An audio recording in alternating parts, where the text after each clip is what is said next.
बकरी ईद पर स्वीडन से एक ऐसी खबर सामने आई जिसने पूरी दुनिया को स्तब्ध कर दिया है। सभी इस्लामिक देशों ने स्वीडन से नाराजगी व्यक्त की है।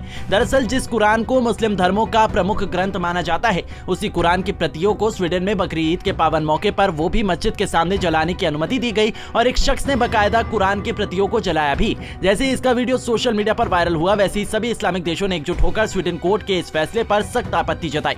सबसे बड़ी बात यह है कि जब पूरे देश में बकरी ईद का त्योहार धूमधाम से मनाया जा रहा था, कुरान को पढ़कर अल्लाह से इबादत की जा रही थी, तो वहीं दूसरी तरफ स्वीडन में कुरान को जलाया जा रहा था। और ये कोई पहली बार नहीं है जब स्वीडन से कुरान जलाने की खबर सामने आई है। इसी साल जनवरी में ही स्वीडन में कुरान की प्रतियां जलाई गई थी। दरअसल स्वीडन ने दक्षिणपंथी विचारधारा वाली स्ट्रॉम कुर्स पार्टी के नेता रासमुस पेलुदान ने नाटो सदस्यता को लेकर तुर्की से चल रहे तनाव के बीच तुर्की दूतावास के बाहर कुरान जलाई थी।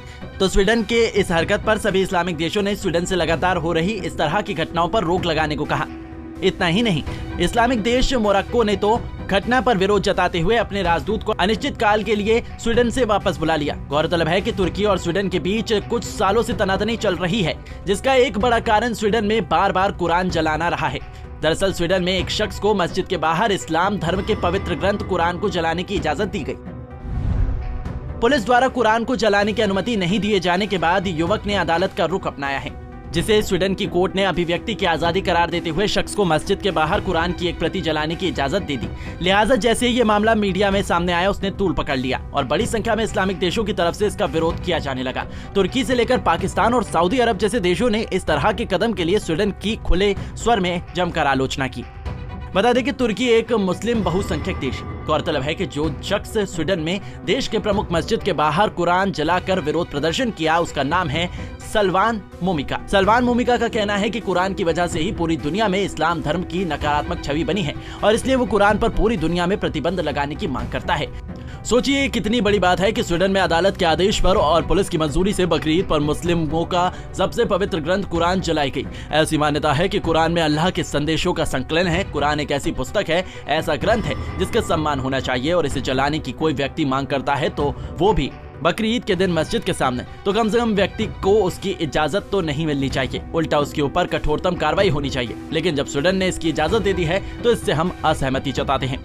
स्वीडन में कुरान जलाने की घटना के बाद तुर्की के विदेश मंत्री हकन फिदान ने कुरान जलाने की घटना को घिनौनी हरकत करार दिया और ट्वीट करते हुए लिखा कि ईद उल अजहा के मौके पर स्वीडन में हमारी पवित्र किताब कुरान के खिलाफ की गई घिनौनी हरकत की निंदा करता हूं। अभिव्यक्ति की स्वतंत्रता के नाम पर इस तरह के जघन्य कृत्यों को अनदेखा करना अपराध में सहभागी होना है।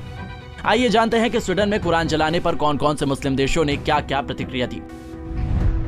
तुर्की, कुरान जलाना घिनौनी हरकत। पाकिस्तान, इस्लामोफोबिया को रोकने के लिए कदम उठाएं अंतर्राष्ट्रीय समुदाय। मोरक्को ने विरोध में अपना राजदूत वापस बुला लिया। ईरान, इस तरह के अपमान को बर्दाश्त नहीं कर सकती। सऊदी अरब, ऐसे कृत्य नफरत और नस्लवाद को उकसाते हैं। यूएई, स्वीडन ने अपनी अंतर्राष्ट्रीय जिम्मेदारियों की अनदेखी की। मिस्र, बकरी ईद पर किया गया ये शर्मनाक कृत्य। इराक, नक्सलवाद और गैर जिम्मेदाराना है ये हरकत। जॉर्डन, नफरत को बढ़ावा देने वाला कृत्य। कुवैत, कुरान को जलाना खतरनाक। यमन, मुसलमानों की भावनाओं को भड़काने वाला कृत्य। सीरिया, अपमानजनक कदम। फिलिस्तीन, लोकतंत्र और मानवाधिकारों पर गंभीर हमला।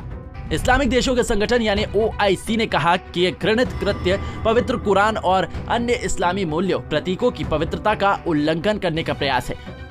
मुस्लिम वर्ल्ड लीग ने इसे मुस्लिमों की भावनाओं को भड़काने वाला बताया। विरोध प्रदर्शन के बीच स्वीडन के पीएम ने इस मसले पर चुप्पी तोड़ी और कहा कि अभियुक्त इराक का नागरिक है, इसलिए इराकी कानून के हिसाब से उस पर केस चलना चाहिए। तो आखिर में अब सवाल ये उठता है कि तमाम इस्लामिक देशों के विरोध के बाद स्वीडन में अब कुरान जलाने की घटनाएं कम होती हैं या नहीं। Bureau report, Punjab Kesari TV. हमसे जुड़े रहने के लिए हमारे YouTube चैनल को सब्सक्राइब करें और नई वीडियो की नोटिफिकेशन के लिए बेल आइकॉन को दबाएं।